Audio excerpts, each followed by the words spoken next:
ಸರ್ಕಾರ ಅಲ್ಲ, ಇದರ ಸರ್ಕಾರದ ಪಾತ್ರ ಏನೂ ಇಲ್ಲ.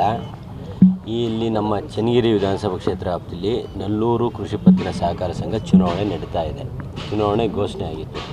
ಆ ಚುನಾವಣೆ ಒಳಗೆ ಈ ಒಂದು ಮತದಾರರ ಪಟ್ಟಿನ ಏನು ಆಬ್ಸೆಂಟ್ ಆಗಿರೋಂಥ ಮತದಾರರ ಪಟ್ಟಿನ ಇವರು ಓವರ್ ರೈಟ್ ಮಾಡಿ ತಿದ್ದಿ ಆಬ್ಸೆಂಟ್ ಆಗಿರೋದನ್ನೆಲ್ಲ ಪ್ರೆಸೆಂಟ್ ಅಂತ ಕೊಟ್ಟು ನಕಲಿ ಮತದಾರರ ಪಟ್ಟಿನ ಅಂಗೀಕರಿಸಿದ್ದಾರೆ ಅಧಿಕಾರಿಗಳು.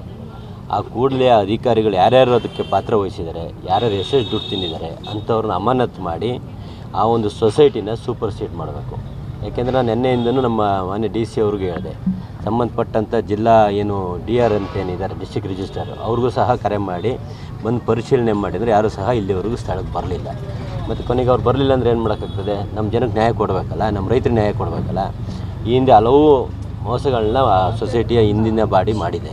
ಆ ಬಾಡಿಯ ವಿರುದ್ಧ ನಾವು ಎಷ್ಟೇ ಹೇಳಿದ್ರೂ ಕ್ರಮ ತಗೊಂಡಿಲ್ಲ, ಆ ಅಧಿಕಾರಿಗಳ ಮೇಲೆ ಹೇಳಿದ್ರೂ ಕ್ರಮ ತಗೊಂಡಿಲ್ಲ. ಮತ್ತು ಕೊನೆಗೆ ಏನು ಮಾಡೋಕ್ಕಾಗ್ತದೆ? ನಮ್ಮ ನಂಬಿರೋಂಥ ರೈತರಿಗೆ ನಾವು ನ್ಯಾಯ ಕೊಡಲೇಬೇಕಲ್ಲ. ಆ ನಿಟ್ಟಿನಲ್ಲಿ ಆ ಅಧಿಕಾರಿ ಅಮಾನತಾಗೋವರೆಗೂ, ಜೊತೆಗೆ ಆ ಸೊಸೈಟಿ ಸೂಪರ್ ಸೀಡ್ ಆಗೋವರೆಗೂ ನಾವಿಲ್ಲಿ ಮುಷ್ಕರನ ಹೂಡಿದ್ವಿ. ಎಲ್ಲ ಹೇಳಾಯಿತು. ನಿನ್ನೆ ಸಂಜೆವರೆಗೂ ವೆಯ್ಟ್ ಮಾಡಿದ್ವಿ. DC ಅವ್ರಿಗೆ ಕರೆ ಮಾಡಿದ್ರೆ DC ಅವ್ರು ಸ್ವಿಚ್ ಆಫ್ ಮಾಡ್ಕೊತಾರೆ. ಸಂಬಂಧಪಟ್ಟ ಅಧಿಕಾರಿಗೆ ಫೋನ್ ಮಾಡಿದ್ರೆ ಬರೋದಿಲ್ಲ. ಮತ್ತೇನು ಮಾಡೋಕ್ಕಾಗ್ತದೆ? ಪ್ರತಿಭಟನೆ ಮೂಲಕನೇ ತಗೋಬೇಕಲ್ಲ. ಯಾರಿದ್ರೇನು ನಮ್ಮ ಜನಕ್ಕೆ ನ್ಯಾಯ ಕೊಡೋಕ್ಕೋಸ್ಕರ ನನ್ನ ಆಯ್ಕೆ ಮಾಡಿದ್ದಾರೆ. ನ್ಯಾಯ ಕೊಡೋಕ್ಕಾಗಲ್ಲ, ನಾನು ಇರಬಾರ್ದಲ್ಲ. ಅಲ್ಲಿ ಸರ್ಕಾರ ಎಲ್ಲದನ್ನು ಮಾಡೋಕ್ಕಲ್ಲ, ಅಧಿಕಾರಿಗಳು ಮಾಡಬೇಕಾಗ್ತದೆ. ಕೆಲವು ಗೊತ್ತಿರಲ್ಲ, ಭ್ರಷ್ಟ ಅಧಿಕಾರಿಗಳು ಬಂದುಬಿಟ್ಟಿರ್ತಾರೆ. ಅಂಥ ಅಧಿಕಾರಿಗಳು ನಿರ್ಮೂಲನೆ ಮಾಡೋಕ್ಕೆ ನಾನು ಮನವಿನೂ ಮಾಡಿದ್ದೀನಿ. ಮನವಿ ಮಾಡಿದ್ರು ಸಹ ಇಲ್ಲಿವರೆಗೂ ಆಗಿಲ್ಲ. ಆ ಅಧಿಕಾರಿಗಳು ಈ ಕೂಡಲೇ ನಮ್ಮ ಜಿಲ್ಲೆಯಿಂದ ಹೊರಗಾಕಬೇಕು. ಜೊತೆಗೆ ಏನು ಸಂಘ ನಮ್ಮ ರೈತರ ಹಣವನ್ನು ಮಿಸ್ಯೂಸ್ ಮಾಡಿದೆ ಅದನ್ನು ಸೂಪರ್ ಸೀಟ್ 4 ಜನ ಅಧಿಕಾರಿಗಳು ಬಿಟ್ಟು ಹೊಡ್ಯಾರ. ಇದರಲ್ಲಿ ಈ ಸಹಕಾರ ಸಂಸ್ಥೆಗಳು ಅವ್ರೇನು ಮಾಡ್ಬಿಟ್ಟು ಅವ್ರದ್ದೇ ಸ್ವಂತ ಅವ್ರ ಹಣದಿಂದ ಬ್ಯಾಂಕ್ ನಡೆಸೋ ರೀತಿ ನಡೆಸ್ತಾ ಇದ್ದಾರೆ. ನಾನು ಡೇ 1ನಿಂದನೂ ನೀವು ನೋಡಿದಿರಿ, ನಂದು ಯಾವ್ದಾದ್ರು ಒಂದು ನ್ಯೂಸ್ ಇದೆ ಅಂದರೆ ಇದು ಒಂದೇ ವಿಷಯಕ್ಕೆ. ಯಾಕೆಂದರೆ ರೈತರಿಗೆ ಅನ್ಯಾಯ ಆಗ್ತಿದೆ. ಕೆಲವರು ರೈತರಿಗೆ 1 ಎಕರೆಗೆ 10,000 ಸಾಲ ಕೊಟ್ಟರೆ, ಕೆಲವು ರೈತರಿಗೆ 1 ಲಕ್ಷ ಸಾಲ ಕೊಡ್ತಾರೆ. ಯಾರಾದರೂ ಸಾಲನ ಜಾಸ್ತಿ ಕೇಳೋಕ್ಕೋರು ದಬ್ಬಾಳಿಕೆ ಮಾಡ್ತಾರೆ, ರೂಢಿಸಮ್ ಮಾಡ್ತಾರೆ. ಈ ರೀತಿ ಎಲ್ಲ ವ್ಯವಸ್ಥೆನ ನಾವು ಈ ಕೂಡಲೇ ಅಧಿಕಾರಿಗೆ ಹೋಗಲಿಲ್ಲ ಅಂದರೆ ಇನ್ನು ವಿಕೋಪ ಪರಿಸ್ಥಿತಿಗೆ ಹೋಗೋಂಥ ಒಂದು ವಾತಾವರಣ ಚನ್ನಗಿರಿ ತಾಲೂಕಿನಲ್ಲಿದೆ. ಯಾರನ್ನು ಗೆಲ್ಲಿಸ್ಬೇಕು ಅಂತ ಗೊತ್ತಿಲ್ಲ. ಅಲ್ಲಿ ಓವರ್ ರೈಟ್ ಮಾಡಿದರೆ ಅಧಿಕಾರಿಗಳಿಗೆ ಶಿಕ್ಷೆ ಆಗಬೇಕು. ಅಷ್ಟೇ ನನ್ನ ವಾದ. ನಿಮ್ಮನ್ನ ಟಾರ್ಗೆಟ್ ಮಾಡ್ತಾ ಇದ್ದೀರಿ ಅಂತ ಅನಿಸುತ್ತೆ ಎಲ್ಲರೂ ನೋಡಿ. ಟಾರ್ಗೆಟ್ ಮಾಡೋದು ಭಗವಂತ, ಯಾರ ಕೈಯಲ್ಲಿ ಟಾರ್ಗೆಟ್ ಮಾಡಿದ್ರೆ ಯಾವುದು ನಡೆಯಲ್ಲ. ಅದಕ್ಕೆಲ್ಲ ಮುಂದಿನ ದಿನಗಳಲ್ಲಿ ಅದಕ್ಕೆ ಉತ್ತರ ಬರ್ತದೆ. ನಾನು ಮಾತಾಡೋಕ್ಕೆ ಹೋಗಲ್ಲ. ನಮ್ಮ ಇವತ್ತಿನ ಉದ್ದೇಶ ಆ 4 ಅಧಿಕಾರಿಗಳು ಅಮಾನತಾಗಬೇಕು. ಜೊತೆಗೆ ಆ ಮತದಾರರ ಪರಿಷ್ಕೃತ ಮತದಾರ ಪಟ್ಟಿ ಬಿಡಬೇಕು. ಅದ್ರ ಮೇಲೆ ಚುನಾವಣೆ ನಡೆಸಬೇಕು. ಅಲ್ಲಿವರೆಗೂ ಆ ಸೊಸೈಟಿನ ಸೂಪರ್ ಸೀಡ್ ಮಾಡಿ ಅಲ್ಲಿ ಏನೇನು ಅಕ್ರಮವಾಗಿದೆ ತನಿಖೆ ಆಗಬೇಕು. ಈ ಹಿಂದೆ ಬಾಡಿ ಇದೆ, ಎಲ್ಲ ಥರದವರು ಆಯ್ಕೆ ಆಗಿರ್ತಾರೆ. ಎಲ್ಲರ ಮೇಲೆ ಯಾಕೆ ಆಪಾದನೆ ಮಾಡೋಣ? ಅದ್ರಾಗ ಅವನು ಒಬ್ಬ ಬಾಡಿಲಿ ಇದ್ದಾನೆ, ಸ್ವಾಮಿ ಅನ್ನೋರು ಇದ್ದಾರೆ. ನಾವು ಅವರು ಇವರು ಅಂತ ಹೇಳಕ್ಕೆ ಹೋಗಲ್ಲ. ಒಟ್ಟು ಆ ಸೊಸೈಟಿ ಮೇಲೆ ನಮ್ಮ ಆರೋಪ ಇದೆ. ಯಾರು ವೈಯಕ್ತಿಕ ಮಾಡೋಕ್ಕೆ ಬರಲ್ಲ. ಇದರಲ್ಲಿ ನಾವು ಬಾಡಿ ಮೇಲೆ ಮಾಡೋಕ್ಕೆ ಬರ್ತದೆ. ಅಧಿಕಾರಿನೂ ಇರ್ತದೆ. ಓನ್ಲಿ ನ್ಯಾಯಾಂಗ, ಕಾರ್ಯಾಂಗ 3 ಇರ್ತದೆ ಒಂದು ಜಾಗದಲ್ಲಿ. 3ರಲ್ಲಿ ಯಾವುದೇ ತಪ್ಪು ಮಾಡಿದ್ರು ನಾವು ಯಾರನ್ನು ಕೇಳ್ತೀವಿ? ಕಾರ್ಯಾಂಗ ಕೇಳ್ತೀವಿ. ಕಾರ್ಯಾಂಗ ತಪ್ಪು ಮಾಡಿದ ಸಂದರ್ಭದಲ್ಲಿ ಪ್ರತಿಭಟನೆ ಮಾಡಲೇಬೇಕಾಗ್ತದೆ. ಅವ್ರು ಇರಲಿ, ಡೈರೆಕ್ಟರ್ ಇರಲಿ, ಸ್ವಾಮಿ ಅವನು ಒಬ್ಬ ಎಲ್ಲರಂಗೆ ಮನುಷ್ಯನಲ್ಲ, ಅವನೇ ತಪ್ಪಲ್ಲಲ್ಲ. ಅವ್ನು ಡೈರೆಕ್ಟರ್ ಇರಲಿ, ಅದಕ್ಕಲ್ಲ. ನಮಗಾಗಿರೋದಲ್ಲಿ ಸೊಸೈಟಿಲಿ ಆಗಿರೋದಂಥ ಕಳಪೆ, ಅದನ್ನು ನಮಗೆ ಕ್ಲಿಯರ್ ಆಗಬೇಕಷ್ಟೇ. DC ಏನು ಸ್ಪಂದಿಸ್ತಾರೆ?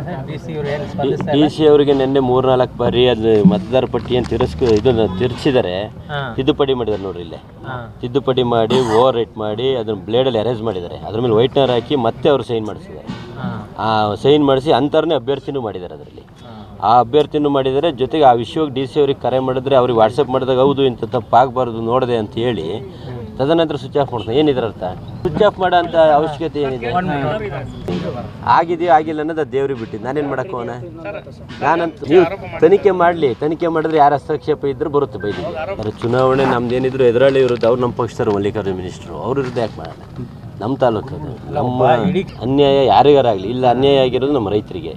ನಾನು ರೈತ ಒಂದು ಪ್ರತಿನಿಧಿಯಾಗಿ ಇವತ್ತು ಆಯ್ಕೆ ಆಗಿರೋಂಥ ನಮ್ಮ ರೈತರಿಗೆ ಅನ್ಯಾಯ ಆದರೆ ನನಗೆ ಅಧಿಕಾರನೂ ಬೇಕಿಲ್ಲ, ರೈತ ಬೇಕು.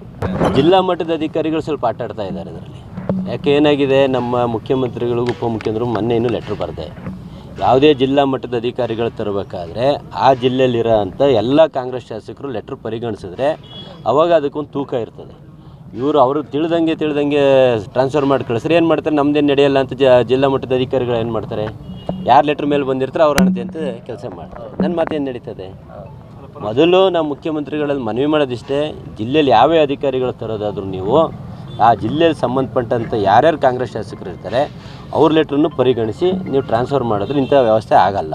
ಬೇಸಿಕ್ಕಿಂದ ಒಬ್ಬರು ನಮ್ಮ ಕೃಷಿ ಪತ್ತಿನ ಸಹಕಾರ ಸಂಘದ ಸೆಕ್ರೆಟ್ರಿ ಅವರು ನಂತರ CDO ಅಂತ ಬರ್ತಾರೆ, ಹಾಂ ಅದರ ನಂತರ ARC ಅಂತ ಬರ್ತಾರೆ, ಅದರ ನಂತರ DRC ಅಂತ ಬರ್ತಾರೆ. ಇಷ್ಟು ಜನ ಮೇಲೂ ಕ್ರಮಕ್ಕೆ ನಾನು ಹಿಂದೆ 2-3 ಸರಿ ಬರ್ತೀನಿ. ಈ ಹಿಂದೆ ಏನು ಮಾಡಿದ್ದಾರೆ, ಒಬ್ಬ ಪ್ರೋಟೋಕಾಲ್ ಉಲ್ಲಂಘನೆ ಮಾಡಿದ್ದಾರೆ. ಪ್ರೋಟೋಕಾಲ್ ಉಲ್ಲಂಘನೆ ಮಾಡಿ ನಮ್ಮ PWD ಒಂದು ಕಟ್ಟಡ ಉದ್ಘಾಟನೆಗೆ ಹಾಂ ಯಾರೋ ಒಬ್ಬರು ಅನಾಮಧೇಯನ ಕರ್ಕೊಂಡು ಉದ್ಘಾಟನೆ ಮಾಡಿಸ್ತಾರೆ. ನಿಮ್ಗೆ ಹೇಳೇ ಇಲ್ಲ. ನಮಗೆ ಗಮನಕ್ಕೆ ತರಲ್ಲ. ಅದು ಫೇಸ್ಬುಕ್ಕು ಮೀಡಿಯಾದಲ್ಲಿ ನೋಡಿದಾಗ ಕೇಳಿ ಅಮಾನತಿಗೆ ಅದಕ್ಕೇನು ಪರಿಹಾರ ಪನಿಷ್ಮೆಂಟ್ ಮಾಡಿದ್ರೆ ಅಂತ DC ಅವ್ರಿಗೆ ಕೊಟ್ಟರು, ಇಲ್ಲಿವರೆಗೂ ಏನು ಕ್ರಮ ಆಗಿಲ್ಲ. ಇದರ ಹಿಂದಿನ ಉದ್ದೇಶ ಏನು, ಎಷ್ಟು ಸರಿ ಅಂತ ಇವ್ರನ್ನ ಕೇಳೋದು? ಯಾಕೆ ನಮಗೇನು ಶಕ್ತಿ ಇಲ್ವಾ? ನೋಡೋಣ.